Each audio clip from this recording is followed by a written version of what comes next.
Hey there, I'm just out here sitting in the sun. It's so nice with my grandma glasses. And I'm reading my devotions. And I was reading in Matthew 14, and this is the part where Jesus feeds the...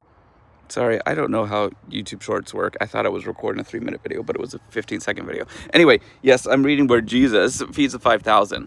And this is happening right after he gets the news that his cousin died, which is sad. But all these crowds come, and Jesus is like, oh, I have compassion for them. So he heals them. And then the disciples are like, oh, all these people are here. They need to eat. And Jesus says, you feed them.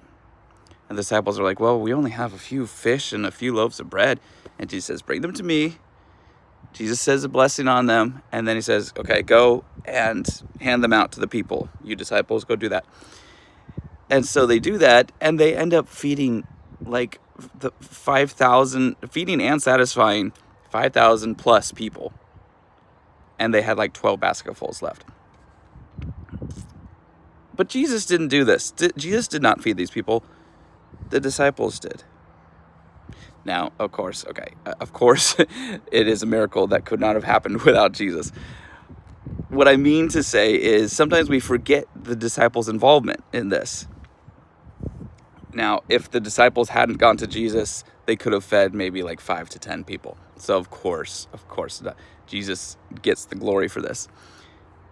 But if the disciples hadn't been willing to bring their little bit of stuff, then all these people wouldn't have been fed. It makes me think, what little things do I have in my life that I think are insignificant, that I think, oh, these aren't even worth bringing up, because how could they help anything? Like, I have the ability to walk. That's not going to help. I mean, in a big situation, how is that going to help? Oh, I have some knowledge on this or that. But what things am I missing out on?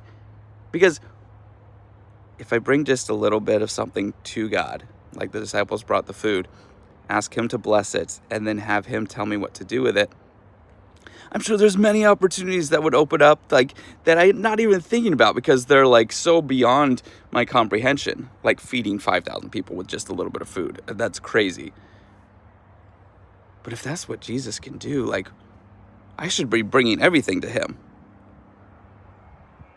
So what little insignificant thing maybe you have in your life that you could bring to him, and crazy things could happen? Keep hanging with Jesus. I'm saying that because I'm losing time on my video.